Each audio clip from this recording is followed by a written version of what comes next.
Log Horizon, Volume 3. Chapter 4. World Fraction. Audio source, WuxaWorldAudiobook.com. Yappy. The youth rose to the sky and spun beautifully, leaving a cloud of dust behind him. That youth spun 2-3 times in the air before swiftly falling into the ocean head first. Ooh, wasn't that showy? Marielle was laughing loudly as she watched the scene while relaxing under the parasol. This was the Minion Beach, one of the most beautiful beaches in the Sandleaf Peninsula with its sparkling white sand. It was only a 30-minute round trip by horse from the school campus where Marielle and the others were staying at, a convenient place. Marielle took an ice-cold soda from the cooler that doubled as a table beside her.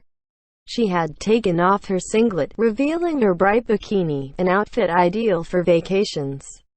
Her equipment included a parasol, a deck chair, and a cushion. She was totally prepared for the beach. Ah, this is it. This is paradise. I am so fortunate. Marielle had a smile worthy of praise, but right now her smile was 10 times more enchanting than normal. Her angelic smile could melt anyone's heart. Even though there was no sunscreen, their bodies were much stronger in this world. They'd be able to manage somehow even if they got a sunburn. The swimsuit also took quite a bit of effort to secure. In Elder Tales, a costume was equivalent to your equipment. Elder Tales was mainly a battle RPG. Equipment basically meant armor or weapons, and it did not include undergarments. Of course, if you removed all your equipment, your avatar would display you with underwear. But this was a function to avoid displaying sensitive parts, a safety function in the game, akin to parental control, so there would only be dull and normal undergarments. They could be seen on the character profile as well, but it didn't actually exist. But this function didn't work anymore. If you stripped off your clothes you would be naked, both your profile picture and yourself would be in the nude. But underwear was very important, and the Japanese had always lived in a civilized world. They could not endure life without panties. If you made underwear you could wear it. This was already a known fact. But undergarments required a very high tailor level to sew. The citizens had almost given up hope in acquiring them, but they caught a glimpse of light. That light came from swimsuits. With its smooth graphics as one of its selling points, there were many equipments for you to dress your avatar up in Elder Tales. This included the special item, swimsuit. Most swimwear were made from rare recipes, or given out for participating in special events. Swimsuits were obviously different from underwear. Like sweat absorption and friction from long hours of wear, they had many differences. But there were ways to overcome these differences after the catastrophe, so the panties Chris was tided over by the excellent tailors. After the Round Table Council announced the new method of producing items, the tailors started to make cotton and silk undergarments. There was definitely high demand for them, and panties were a popular product for the tailors. Stuck with the mindset of the old world, Marielle also wanted several sets of undergarments to change periodically, so panties were one of the most profitable products for the tailors in Akiba. Hooks, laces, and elastic bands could be acquired easily by using the game menu to create clothes and disassemble them. This ingenuity and attention to detail was their technique in making quality products. Since it was made by hand, their price was similar to a mid-level magic item, 300 gold, with no signs of dropping. Swimsuits made through known recipes were very simple, so they were relatively cheap since they were made from normal ingredients. But swimsuits with flashy designs were quite expensive. Marielle was an experienced player who liked swimsuits, so she had a few pairs. The one she was wearing was taken from the storage room after not being used for years. Marielle's swimwear was a praiseworthy design from the beaches of the old world, a bikini. The bikini itself was not small, but Marielle's criminal-level body and the high cut of the bikini made her very sexy. Marielle was conscious of that, so she put on a cotton hoodie. Anyway, with so many people watching, it will be pretty embarrassing if they see this. Marielle thought that she would be fine with the hoodie. But the fact was the vague form of the bikini under the hoodie made the others even more uncomfortable, as they didn't know where they should put their gaze. But she was not aware of this. Marielle was enjoying her vacation on her deck chair with a big smile. She was peaceful and at ease. Marielle-san. The youth who jumped just now ran to her. The youth was holding a spear-like weapon with sharp edges on either side. He should be a samurai. He was wearing leather armor under the hot sun, but he was totally wet after falling into the sea, just like a dog after a bath. "Heal me please." The youth was bleeding profusely from his head. "No problem." Marielle nodded energetically, sat upright and cast healing light. A six-pointed white star appeared at her fingertip, and the youth's HP was refilled after absorbing its light. "This is I'm cured." The youth felt his wound. The bleeding had been healed. Healing light was a low-level spell with a short cast time and weak effects. It was normally used to bridge the gap while waiting for the high-level spells to cool down. But for low-level players, this was a powerful spell that could completely recover their HP. "Thank you. Anytime, anytime." Marielle smiled. "Don't mention it. Go for another one. Get some more crabs. I suggest you ambush them from the side. Remember to watch out for the restriction of your skills as well." "Okay, understood." The youth ran off, full of energy, down the beach. At the far end of Marielle's view of the beach, the youth discovered an ascot crab making its way onto the beach and made a detour. The crab was about a meter in length. If it spread its claws out, it should be about 2 meters, a real giant crab. He then charged the crab with his spear and struck at the side of its belly in an attempt to flip the crab over. He seemed successful this time. There were 5-6 such beginners around Marielle. They were adventurers with the lowest levels in this summer training camp. Marielle was leading these beginners at this beach. During the summer, there were countless ascot crabs, nicknamed apricot, landing on the Minion shoreline. If left alone, they would move further inland and endanger the livestock and the farms, so the people of the land despised them. But these monsters were not much of a threat. Levels ranged from 4-8, suitable for beginners to grind. Spending the whole day grinding like this should grant them plenty of EXP. If they were injured badly, they could seek treatment from Marielle. They would take a break when they exhausted their MP. With a personal medic on standby, they could have a tight training session.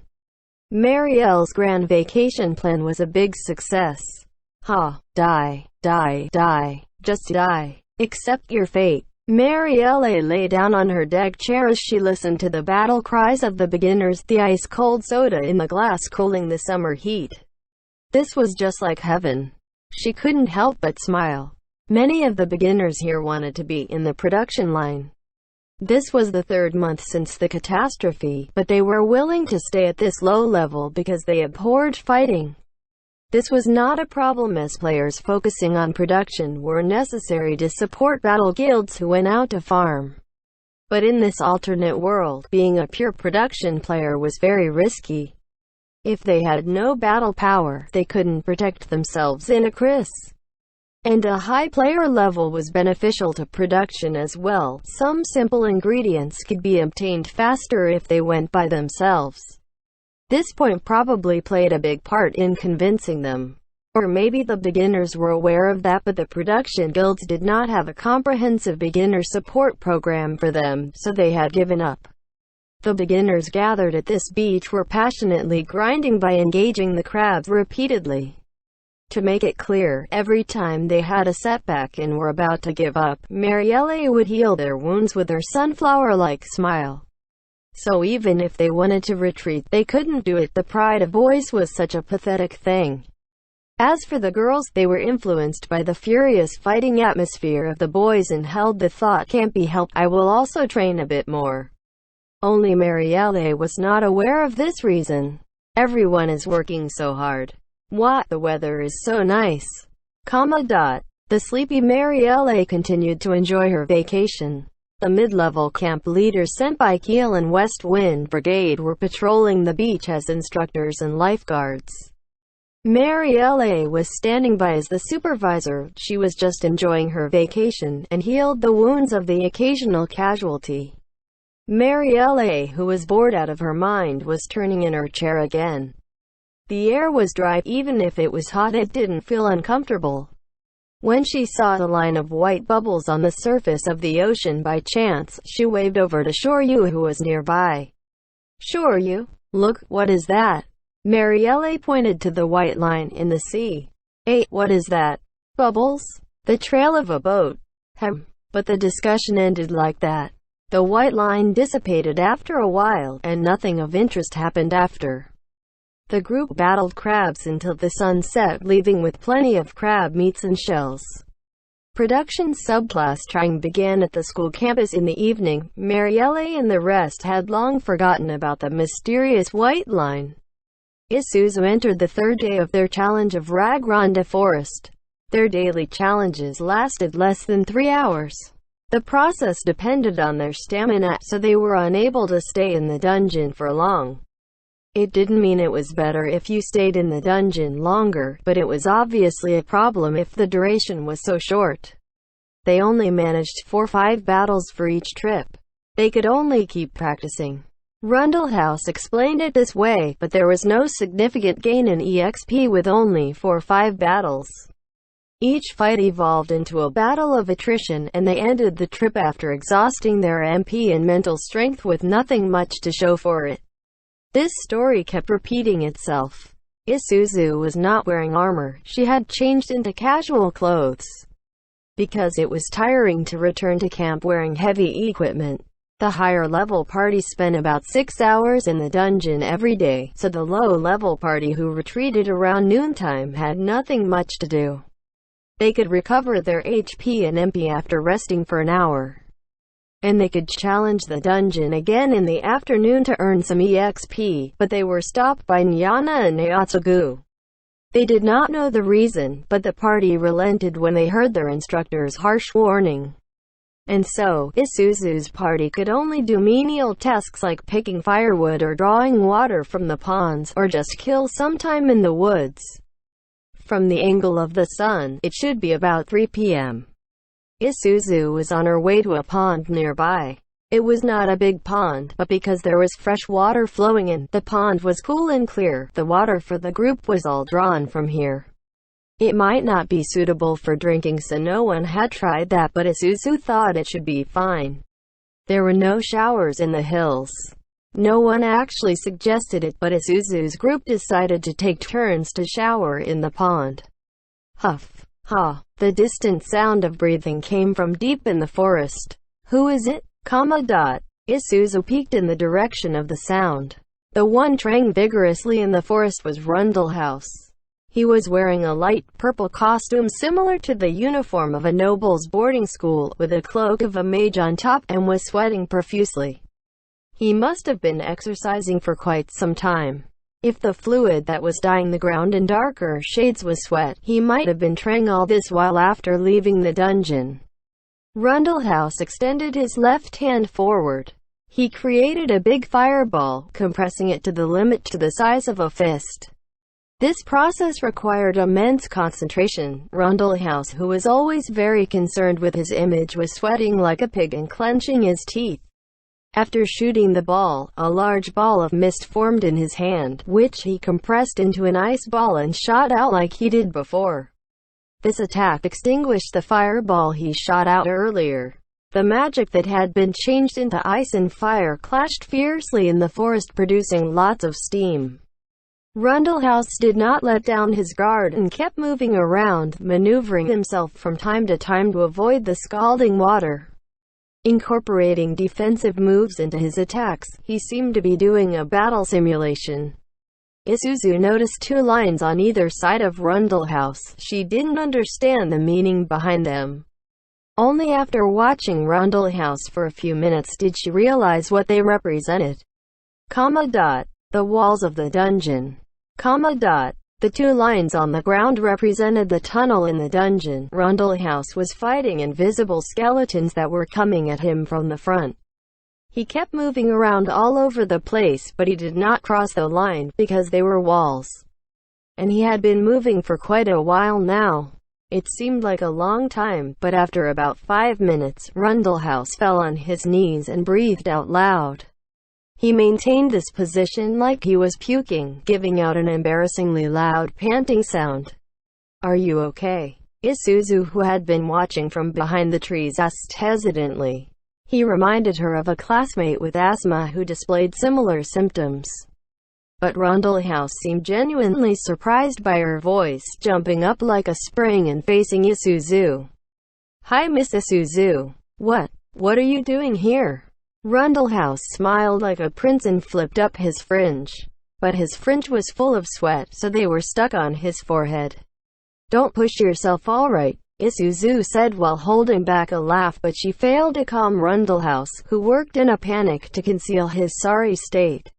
You think I am pushing myself? No. There is no such thing. I am only here for an afternoon stroll and to listen to the birds sing on the invitation of the fairies." Rundlehouse's face was turning purple as he went on. He was just gasping for air and still wants to talk like a prince. No wonder he is turning purple. Isuzu thought, but Rundlehouse kept up his princely smile even with his purple face. Isuzu felt a sense of sympathy, so she averted her gaze and turned her back to him. "I see." An intense breathing sound came from her back as Isuzu spoke. A young couple alone in the woods with the heavy breathing sound of a man. You could describe it as a pervert sighting. But no matter how frivolous Rundlehouse was, Isuzu still wanted to commend him for his samurai spirit. I am weird in some ways. Isuzu and Rundlehouse were about the same level, and he looked to be in his early 20s, shouldn't be any younger than Isuzu. Rundlehouse was a boy and not frail at all.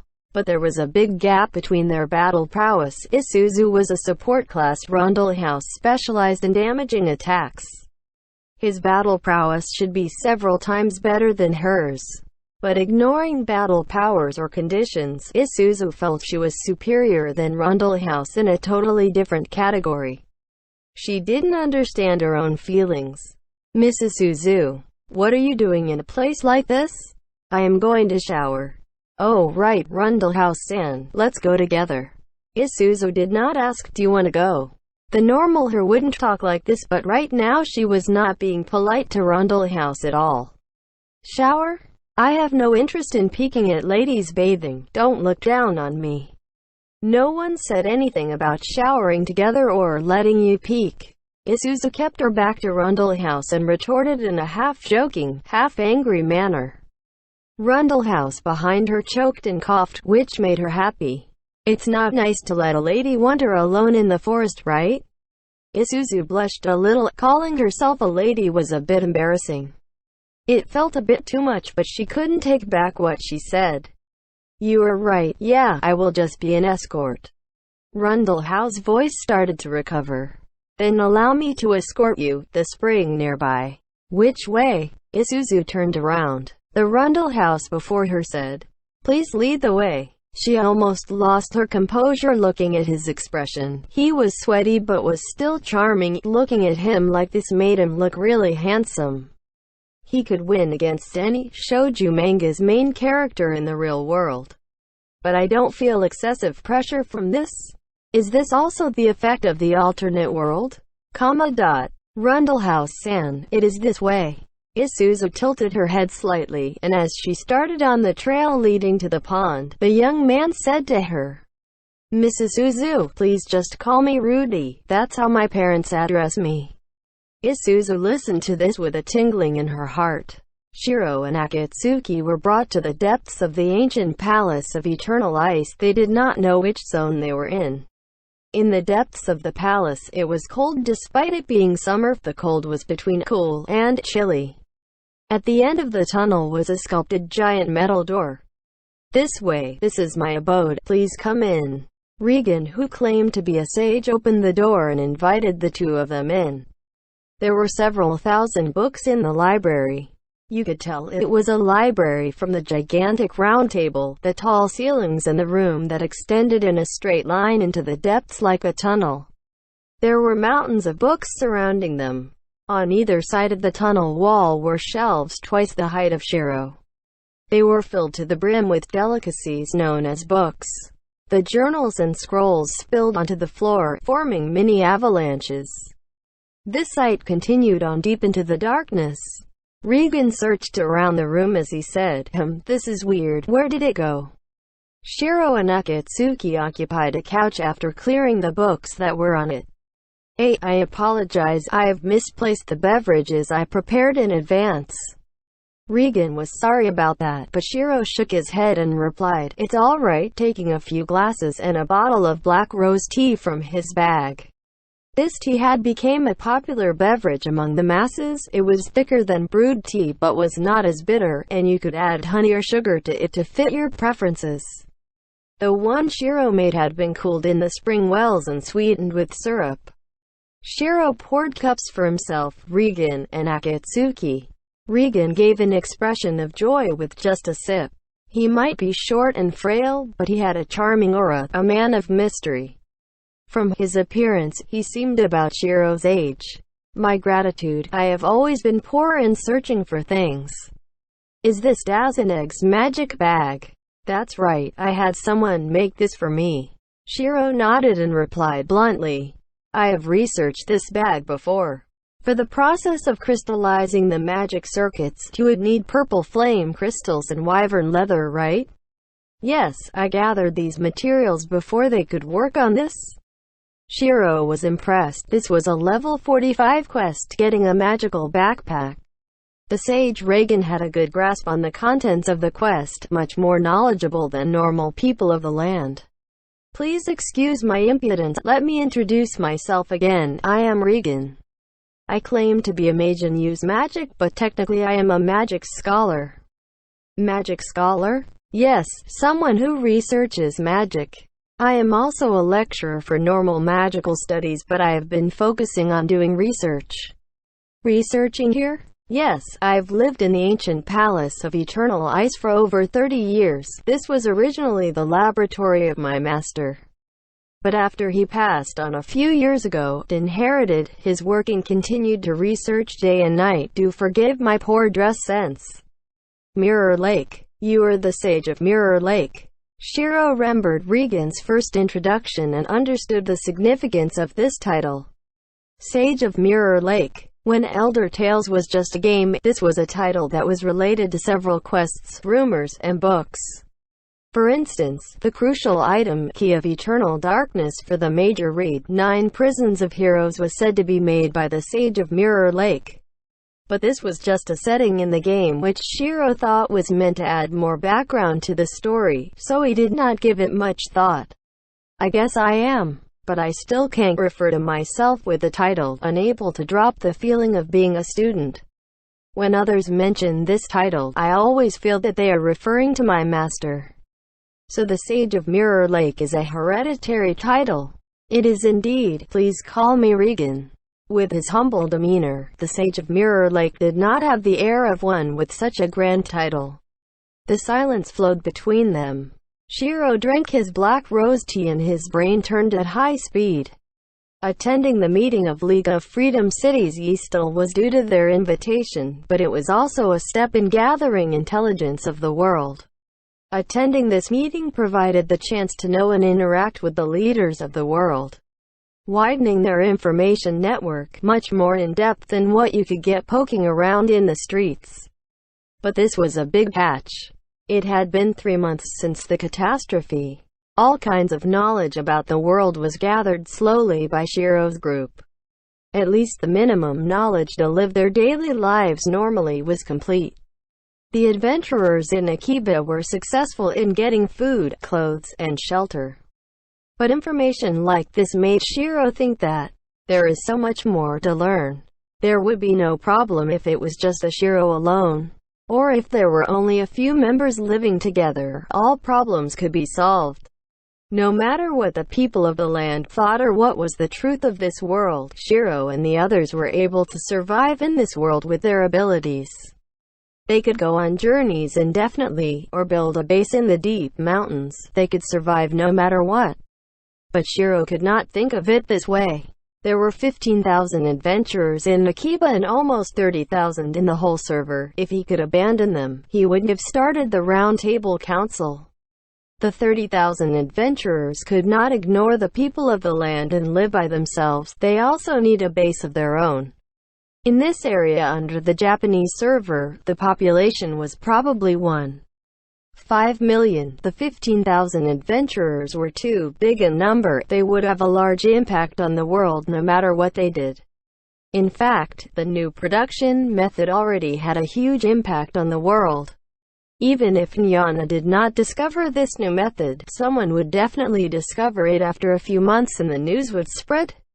Shiro took advantage of everyone's confusion and depression after the catastrophe and took the initiative to control the situation. Shiro did not feel responsible for the spread of the new production method, but he needed to understand the impact of this new knowledge. And there should be similar incidents in the future. No matter how they tried to conceal it, adventurers were still an alien existence in this world. To achieve a good ending and divert them from the path of destruction, they would need deep and wide knowledge of the world. Shiro's group lacked such knowledge. This conversation might be more important than the meeting with the nobles. Regan stared at Shiro with interest and said, I claim to be a magic scholar, but the School of Magic covers a lot of areas and has many fields of studies. My research focuses on global-level magic. Global level. Shiro rubbed his chin as he listened to this foreign term. Yes, this is in accordance to the scale of the magic effects. Magic can be categorized into action level, battle level, tactical level, strategic level, war level, national level, continental level, and global level. This is just one way of categorizing them. You can also group them by their features into energy control, changes in material form, conjuring types. Arranging them by spell levels is also commonly used. Shiro thought as he listened. This was a rare way of thinking, if you categorized by the features of magic. For instance, sorcerers controlled energy, summoners conjured creatures. Shiro could understand. That was a simple way of doing it. Shiro also understood grouping them by spell levels, which was what spells could be learned at each specific player level, the way used by the officials in Elder Tales. To categorize by scale, you need to analyze the magic by its effects or understand its intent through observation. Action class is a magic that simulates a single action. For example, swinging a sword to attack a monster. If you do this by magic, that is action class. Hurting one or a group of monsters is the effect, which can be achieved by a single action. The magic used by mages are mostly action class, no matter how damaging the attack might be. From this perspective, Shiro's basic attack, Mind Bolt, was an action-level magic. That was a magic bolt that hurt the enemy's mind, but the effect was equivalent to shooting an arrow. Even if there were damage or debuffs, they were just additional conditions. Battle-level magic can decide the result of a single battle. If you cast it, you can determine the fate of your enemies and your allied party. This was a deep way of categorizing magic. For example, Shiro's Astral Hypnose seemed like an action-level spell, but depending on the way it was used, it could push a group of enemies to the brink of defeat. Labeling it as battle-level made sense in this situation. Tactical-level magic can affect 2-3 battles at the same time. A legendary magic cast by a group of sorcerers belongs to this class. Affecting multiple battles, meaning powerful buffing enchantments. Shiro could only find one spell in his arsenal that fit this description. Strategic level is even larger in scale. The effect can last for days. A single spell can defeat a fortress, a tower, or a dungeon. This was already beyond Shiro's imagination. It might make sense in a simulation game, but players role-played as adventurers in Elder Tales. If the adventurer had the power to destroy a dungeon by himself, there would be no need to work together since they had such overwhelming forces. Let's keep the rest of this short. War level can decide a war, national level can destroy an enemy nation, continental level can affect the whole continent with a single spell. As for global level, It's a magic that can decide the existence or the fate of the world. Correct? That is correct. Shiro understood the concept. It was still understandable if you treated it as academic research, but did such spells exist? No, in the world of Elder Tales, Shiro was an enchanter himself. Questioning the existence of magic was ridiculous, but the scale in this topic was too big. He was unable to relate to it. About that, pardon me for asking, I can keep up with this categorization, but does such magic exist? Or is this just a theoretical category? Shiro's question made Regan smile charmingly and answer. It does exist. Searching through the archives and with my own observations, magic of this level happened 3 times. It is called world fraction. The catastrophe, right? Regan's expression confirmed Shiro's query instantly. A magic of this scale could not be the work of one man. It might be the work of a being higher than humans, but research had not shed any light on this. War level, national level, continental level. Why was there a need to research magic that probably did not exist? The reason was because it actually did exist. Maybe it could not be done by people of the land or adventurers, but if a being like a fire elemental caused a volcano to erupt, or an earth elemental made an earthquake, these might cause magical destruction of the national level. As an experienced player familiar with Elder Tales, Shiro thought of magic as just one of the skills of adventurers and could accept the existence of magic of grander scales from the background and the story setting. The skinny researcher Regan was looking into magic that was beyond that of a single caster. He was indeed a magic scholar, not just a mage. His goal was not to increase his prowess, but to investigate the mysteries of the world and understand how nature works.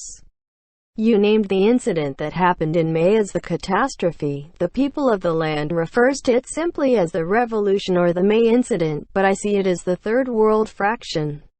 I have invited you to chat and find out more about the world fraction from you. As a researcher, I want to know every detail. Regan's eyes shone with curiosity, and he appeared to be sincere. There is no point in hiding anything. We don't really know much ourselves, but... You said the third, right? You mentioned that there have been 2 other global level magic. Can you tell us about the previous 2 world fractions? We adventurers don't have too much data on the catastrophe, and I am willing to tell you, but I also wish to know more about the catastrophe. Shiro's words made Regan, who was reaching for his glass, stop momentarily. I don't mind, but it could take a while. Will you be fine with that? Yes, sorry for troubling you.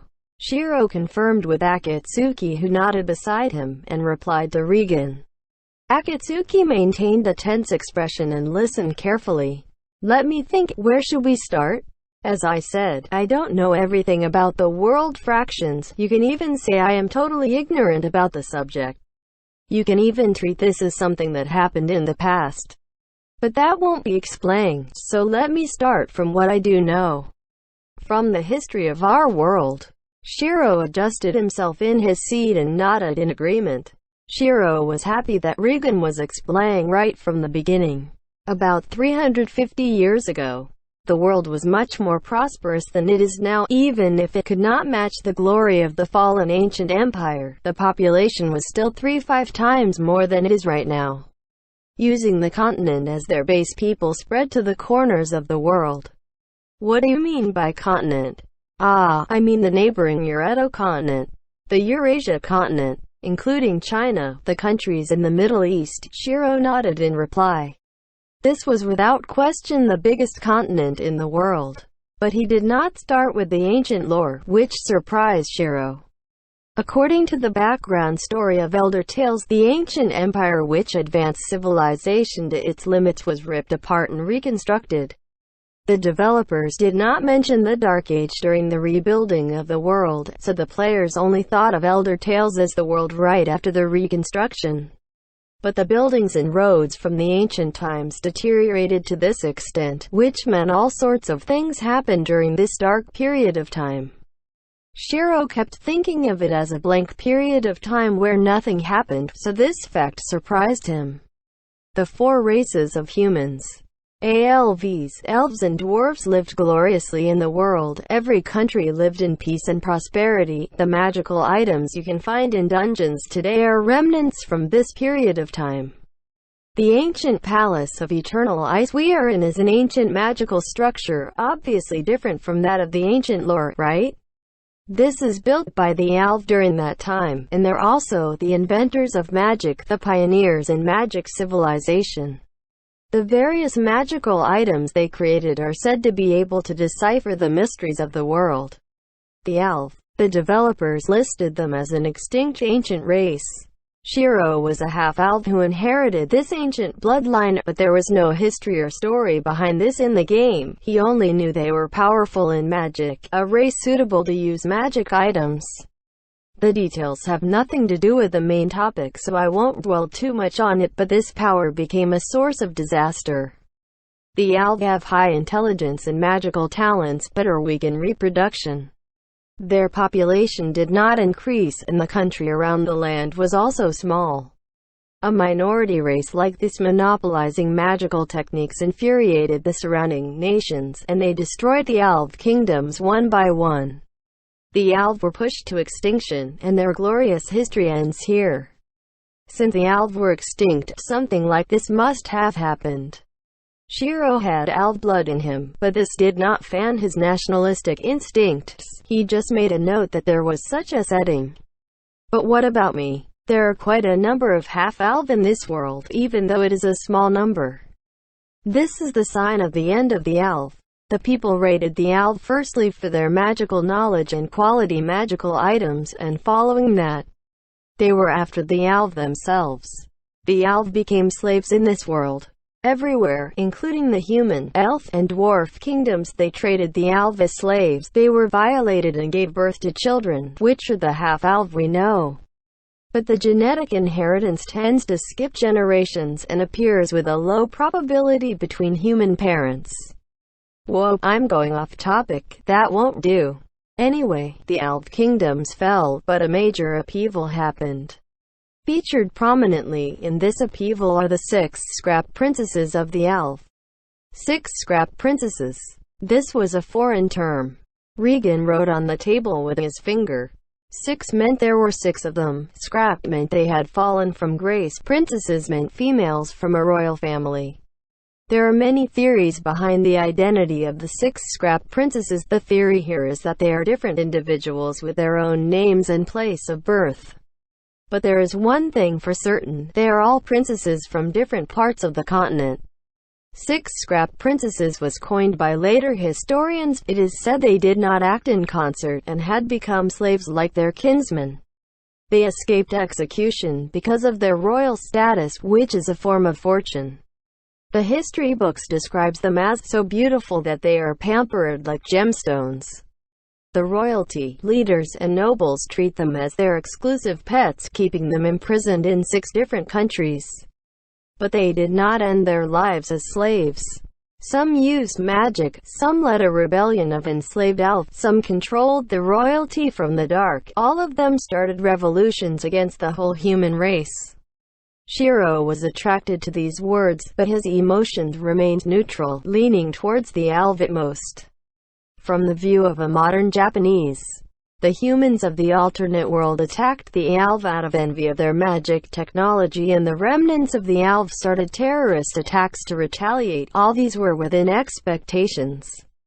The human, elf, and dwarf empires who destroyed the ALV gained many magical technologies, but they had not grown accustomed to them, so a war in the form of countless stalemates started. The reason of the stalemate is because the human, elf, and dwarf nations were fighting among themselves.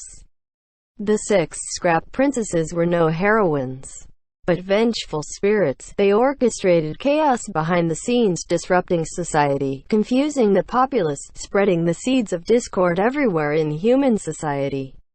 There were many casualties in this war. If the records are correct, the total deaths matches the current population of the world. On the other hand, the 6 scrap princesses were pushed to their limits. They were ALV after all, and their weakness of low reproduction ability made the population small. Even if they hid behind the scenes of the infighting among allies, they are fragile when discovered. As the 6 scrap princesses were about to be killed, the first world fraction happened. They were finally getting to the point. Shiro gulped. He noticed Akatsuki beside him was also totally engrossed. Yes, the first world fraction was speculated to be a result of powerful magic by the elf. But there remains many mysteries, especially in the technical sense that we cannot solve.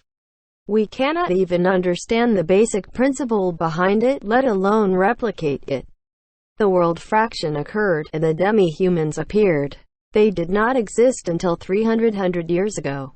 Demi-humans did not exist. This was something Shiro did not expect, but he could understand why civilizations including the elf were 10 times more prosperous. The world practically belonged to the humans then. I do not think the appearance of the demi-humans here was the result of crossbreeding or a biological problem. This is the research topic of my master, but I proposed an assumption that the world fraction might be linked to the spirit. The world then had lots of spirit material as the population of the world fell by almost half due to the war.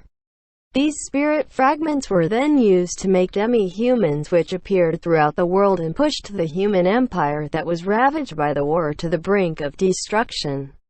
Many cities fell, armies that claimed to be invincible were crushed, almost all the countries were dissolved. In this peninsula, the only country that survived in these 300 years is the ancient Empire Westland. Several towns and cities in the League of Freedom Cities Ystal were only villages then. With the appearance of the demi-humans, the world changed into the picture of humans fighting against the invasion of the demi-humans and protecting their small civilized circles. The world is trapped in darkness. Even after defeating the 6 scrap princesses, their revenge was a complete success. The 6 scrap princesses were defeated. The world fraction was activated. Large numbers of demi-humans made from spirit fragments appeared in the world. Next will be the Iron Ages. As explained, goblin, kobold, orc, troll, gnoll, sahuagin, and lizardmen, these demi-humans terrorized the populace all over the world. These cruel creatures invaded the civilization circles of humans, and life began to lose its shine. After much research, defense magic, and setting up of barriers, the legacy of the elf started to work. But there was no such assistance back then, so the humans planned to fight back. The first plan they executed was to use the secrets of the elf to create new warriors. The Human Instrumentality Project, a large-scale experiment which created werecats, wolffangs, foxtails, animal hybrids and rays of ceremony, the re-engineering of a human. They were sent to the front lines as a man-made race. The human battle for survival begins here. When he only mentioned human, dwarf, elf, and elf, Shiro felt uneasy, but it seemed that the hybrids made their debut here. Werecats, wolffangs, foxtails, and rays of ceremony were races made for battle by humans.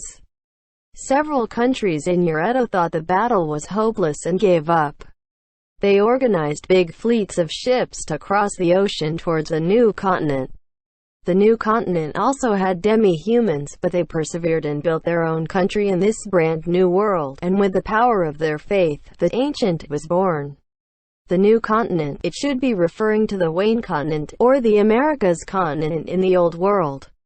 So in this alternate world, the Americas were discovered 300 years ago. This should be the adaptation of the history of Eurasia and Asia, coinciding with the discovery of the continent in the old world.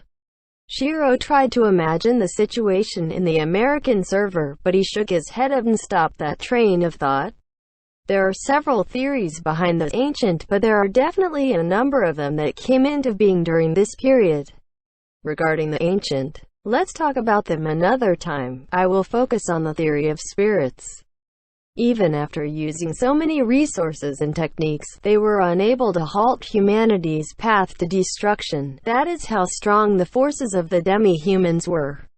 Not only that, the effects of the first world fraction were still lingering in this world. As I mentioned in the beginning, the demi-humans do not fall in number no matter how many you kill. Even if you defeated them, their spirits would just respawn as demi-humans again. This is just an assumption, but their reproduction curve is fascinating, so that is the only way to make sense of it. Even though they are demi-humans, they still need a period of time to grow and develop. If you manage to kill a large number of them, you will be able to weaken their forces. In other words, the dead demi-humans will respawn as infants, and won't be able to join the war meaningfully for a few years. But they can return after 3 years. The demi-humans cannot be wiped out, so we have no chance of winning. Wasn't this the problem with the Elder Tales game settings?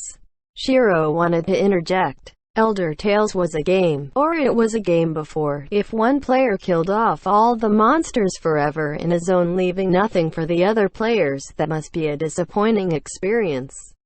So the game set the monsters to respawn after a specific amount of time, providing new monsters for the players.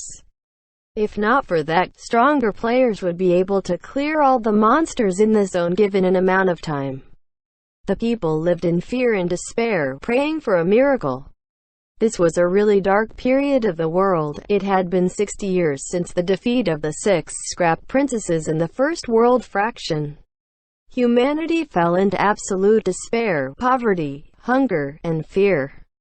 Almost everyone was trapped in armored communities or fortresses, living every day in fear of demi-human or monster attacks. Some even thought it was only a matter of time before humanity went into extinction. The 6 scrapped princesses' revenge seemed to be working.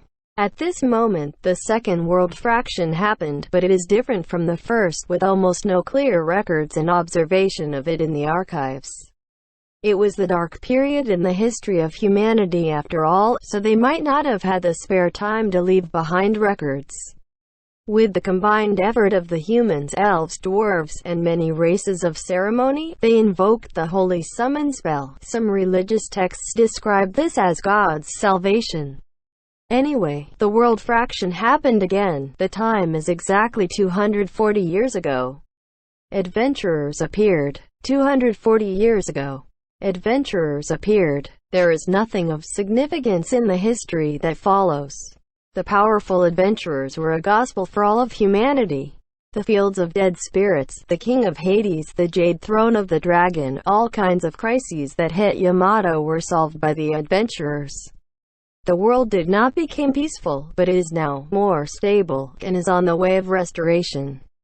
And so it links to our current situation. Adventurers. Now that you mentioned it, Regan-san, you seem to know about me. Why is that? Shiro felt concerned and asked. Because Shiro-sama is an archmage, I feel that among the adventurers, you would be the one who is most familiar with the situation. Archmage? Shiro was confused. He did not recall completing any grand quest that granted such a prestigious title. Shiro-sama first appeared in history 98 years ago. There are other long-lived adventurers other than you, but in terms of frequency and activeness, Shiro-sama must surely be an archmage, correct? 98 years. Shiro's mind circuit seemed to be catching fire as it ran. The time in this world, the history of this world. If you calculate it this way, 240 years ago when the Second World Fraction happened was the day beta testing of the game started. When they woke up in the morning of the 4th day, it was raining outside. The rain that started in the middle of the night persisted into the morning. It was just a summer drizzle, and the raindrops were small as well. The surrounding forest drained the water away smoothly and the tent was holding up fine. But entering the dungeons has nothing to do with the weather, Minori thought as she checked her gear. Minori checked her equipment thoroughly after the challenge yesterday, but decided to check again before leaving out of habit. I should be feeling uneasy, repeatedly counting her potions was also because of this. Minori felt sorry for feeling like a child. She tried her best to be silent, but noticed movements in the other sleeping bags as the day broke. There were 4 tents. The 2 big tents were for the 2 beginner parties, one was for the instructors, and the last was the storage and changing room for the ladies. The 5 members of Minori's party shared a tent with a tarpaulin outside, so it was quite spacious. Morning. Isuzu, who slept beside her, greeted, as she rubbed her eyes. Isuzu had stubborn and tough hair, and her hair behind her head would be kinked after sleeping for a night. She was conscious about it as well, that's why she always braided them.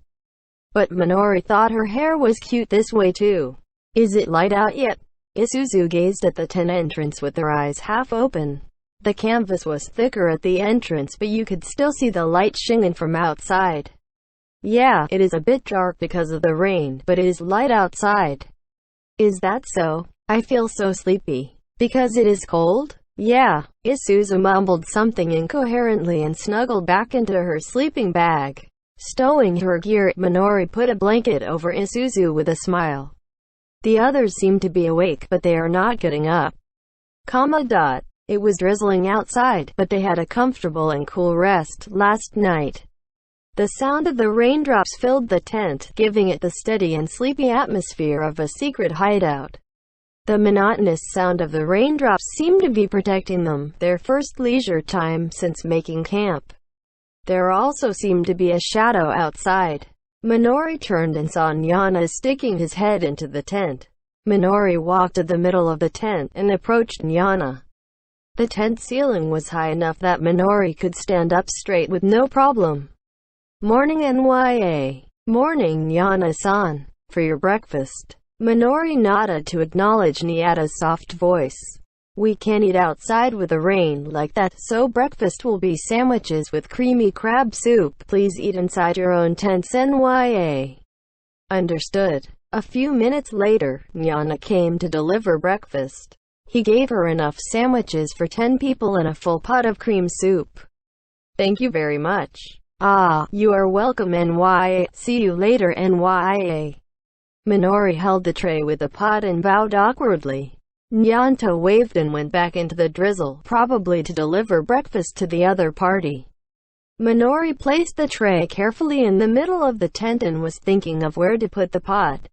She then remembered that she had a foot lamp used for heating things in her bag, and decided to use it for the pot.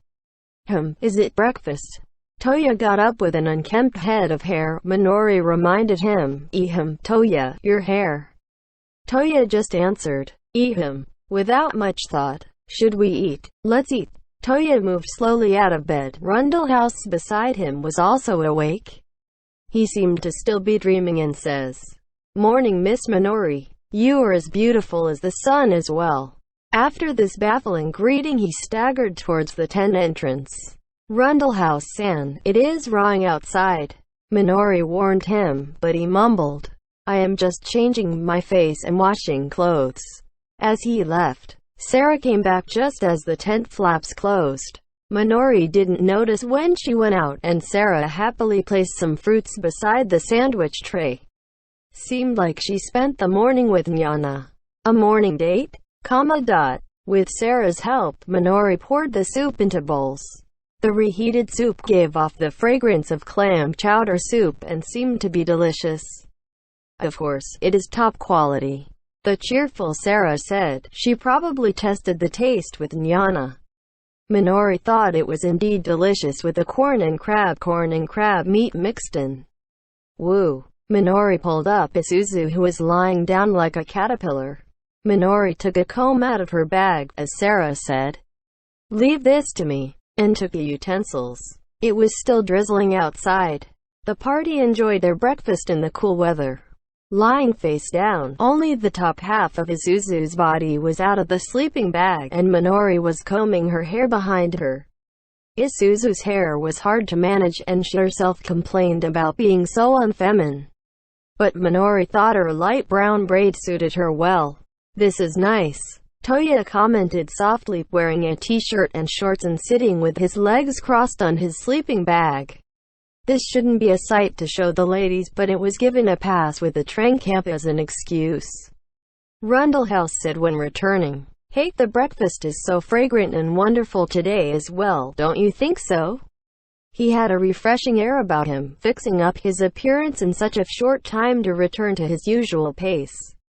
Isuzu, whose lower half was still in the sleeping bag, told him, "Rudy, this is delicious," and handed him a sandwich.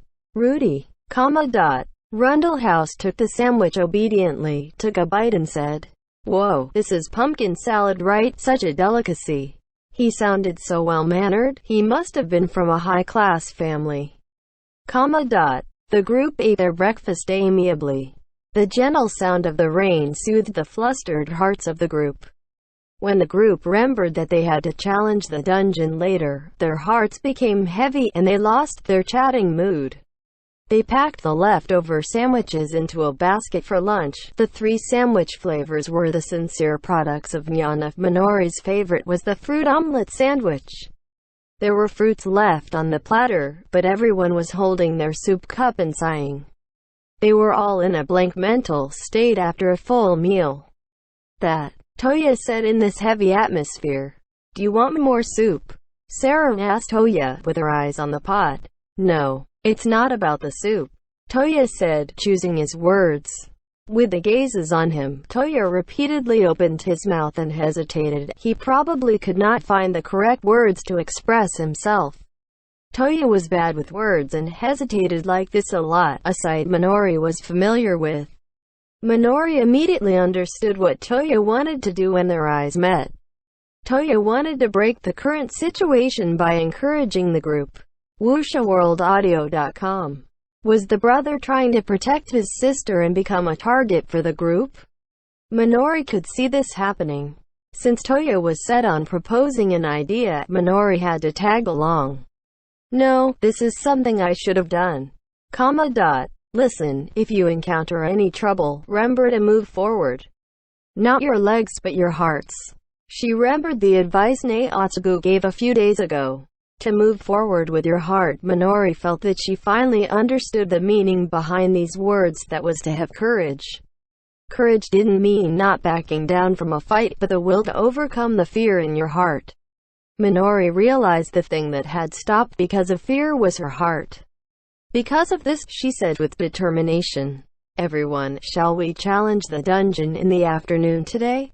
"Ah?" Isuzu made a sound in astonishment. "What are you saying, Miss Minori? We're here for training, right?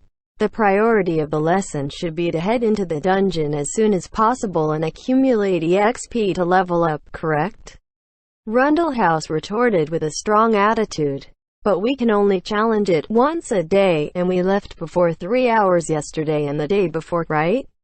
If that is the case, we will achieve the same results if we enter in the afternoon, right? You have a point, but we can't stay like this forever." Rundlehouse said fretfully. He seemed unable to accept this. "It is because we can't stay like this forever." "Minori-chan?" Sarah sounded worried, probably thinking that Minori would have a fight with Rundlehouse. Minori felt her pleased to not be too heavy-handed. So, for this whole morning, Minori's words made Sarah and Toya tense up. "Let's kill time together," lazily. But the tension was shattered by the second half of Minori's words. "Miss Minori, are you joking?" Rundlehouse sat up straight, a hint of anger in his voice. His character aside, his blonde hair and handsome face was intimidating when he was angry. Minori shrank a bit in her heart. But Isuzu was not afraid of Rundlehouse at all and said casually, "Rudy, calm down." To ease his anger, Isuzu was good at observing the mood, and she might even be too conscious of it sometimes. So her actions confounded Minori. She was not afraid of Rundlehouse at all. Describing it as killing time lazily might be pushing it too much, but I feel that we should introduce ourselves. Minori chose her words carefully and continued talking to her party members. "My name is Minori, level 21, 14 years old, belonging to the human race in this world. I am the sister of Toya here. I have the lowest level in the group. I am sorry for being a burden to this party." Rundlehouse snorted lightly at her speech, but Minori didn't mind. "No, it should be she could not mind. My class is Kanagi, one of the 3 healing class." "We know." "No, you don't." Rundlehouse attempted to break her flow, but Minori retorted with a serious look. You don't know about me, and I don't know much about you all too. What do you like? What do you hate? Do you prefer to be in the spotlight or to keep a low profile? I don't know anything. And because I don't know, even if I want to help, I don't know where to start. Sarah was totally shaken and tensed up. She had never seen Minori reject someone's words so strongly. Only Toya was not alarmed. Unexpectedly, Isuzu was surprised but had a gentle smile on her face.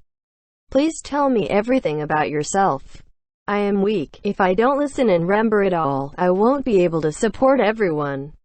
What do you mean by everything? Sarah asked hesitantly. Everything literally. For instance, what is that fireball Rundlehouse-san conjures? That is a lava ball, an orb of lava as it is named. Rundlehouse replied casually. The saying it like this is the same as telling us nothing. For example, why do you use this magic but not other spells? You know a variety of attack spells, correct? Because this spell is effective. Why is it effective? Minori pressed him. Rundlehouse collected his thoughts and answered. Among the spells I know, this is one of the more powerful ones. Not only that, it has a short cast time of 2 seconds and a pretty good recast time of 18 seconds. This is a good balance, allowing me to cast this spell every 20 seconds. It is not very rapid, but once every 20 seconds means I can cast this spell several times in a battle. Furthermore, even though this is a group attack magic, it takes the form of a small ball of lava weaving through the enemies, so it won't hit Toya who is guarding the front. It is an excellent spell. Minori listened carefully and nodded at his words. Wait a minute, the samurai's taunt has a short range, and its cast time is 1.5 seconds. Toya said with a confused look. What do you mean? It means that as I am moving towards the enemy, I will invoke the skill Samurai Challenge to taunt them. Although it does no damage, it appears to them as though they were hit hard, and they will focus all their aggression on me. Sarah also looked lost. She understood the words, but not the underlying concept behind the other classes. This was the first time she heard about these skills. Rundlehouse displayed his excellent comprehension skill. This was a necessary knowledge.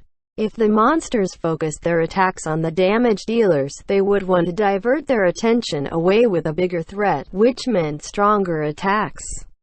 But to endure the attacks from them, the vanguard would need high HP and defense. Toya was a tank specializing in taking enemies' attacks with his high defense. He was strong in defense, but Rundlehouse was twice as strong in terms of attack power. To overcome this, tanks need to learn skills that could hold the enemy's aggression despite having low attack power. Excellent tanks must have these skills to focus the enemy's attention on them. These types of skills were known collectively as taunts. It caused low but painful damage to them, burning the impression that the tank was the hated enemy into their minds. Even though all warrior classes have taunt skills, each class has their own unique taunts. The range of the taunt is very short for samurai, about 3 meters. It is about melee range where you can hit the enemy directly, and you need to lure them this close before invoking the taunt. It takes about 2 seconds between casting the skill and it hitting the enemy. Isuzu listened to the discussion with a blank face. The contents were complicated. In short, the cast time of Orb of Lava and Samurai Challenge is about the same, but Orb of Lava has a much bigger range. If both spells are cast when the enemy is within their casting range, Orb of Lava will hit first, and the skeletons will target Rundlehouse-san. That was the conclusion. The taunt skill that Toya was using was not effective in the battle. If the enemy used ranged attacks, it would be outside of his taunting range. The ranged attack of Rundlehouse would draw the enemy's attention before the taunt hit anyway. If that is the case, it means I should not use Orb of Lava. No, just hold on for 2 seconds before casting it. Doesn't that mean we will be wasting 2 seconds? In an elegant battle, a delay of 2 seconds can lead to a fatal hit. Toya and Rundlehouse continued to argue, and they were getting louder, although not to the extent of a fight. There seemed to be steam coming out of them. Maybe There's a reason for the coward's fugue to exist. Isuzu interrupted them hesitantly. Isuzu Ni-chan, what is that? Toyota asked with a confused expression. Rundlehouse said, it seems like something to do with weaklings, Miss Isuzu. Is that a skill? Coward's Fugue is a song I just learned, a permanent status buff song. A permanent status buff song will last indefinitely after casting it once, although I can only sing 2 songs at any point of time. As for the Coward's Fugue, it can be used to disguise the damage of party members other than warriors to look insignificant. There is such a skill? Is that true? Toyota and Rundlehouse shouted in surprise. They knew bards had a large variety of support skills, but they did not expect them to have such a skill. Woo-hoo. This skill exists. Isuzu was intimidated by their passion and backed away. She didn't understand why they were pressuring her. But this skill doesn't increase damage, evasion, or heal. I always thought that this was a useless skill. This was normal. Minori was the same. If someone told her there was a skill that disguised the damage of party members other than warriors to look insignificant, she would think it was a pointless skill. But now they knew this, it was a step forward. We need to know more about each other. Miss Minori, I must apologize. I see now that I am ignorant and shallow. Rundlehouse bowed and apologized without hesitation. No, I also did not know about these. Rundlehouse-san, please tell us about all the spells you have. Not only the name and effect, but also what you like or hate about it. Or when is the appropriate time to use it, or when you prefer to use it. Please tell us everything. Everything. Miss Minori, it will take quite a while, alright? Please take your time. I will ask you about it if there is anything I don't understand. It was roaring outside, but the group could no longer hear its sound. What they could do, what they could not do. What they were good at, what they were bad at. Minori's group kept discussing until it was noon. End chapter.